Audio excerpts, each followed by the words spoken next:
Niki kinene kuri family imwe mwena wa Tana River itura ria Wema thutha wa mwanake wa ukuru wa miaka 17 gukuo ni miyuro ya mai ma mbura ya El Nino. Thengia wa thirikari kwiranira ni gukorwo igituma uteithio gutigirira gutire mioyo ikura ni undu wa mbura eno. Kwa nini imetokea?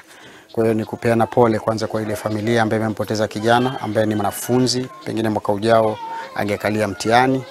Lakini hii inakuonesha kwamba athari za mafuriko ni kubwa mno katika Tana River. Ado a family maugete mwanake uyu wa kirathi kia form 3 acemanirie na gikuo giake akigetha matunda ma maembe kuria janogo na thutha-ini arakuo ni mai na gukua gacagace-ini icio. Hali yetu ndio hii.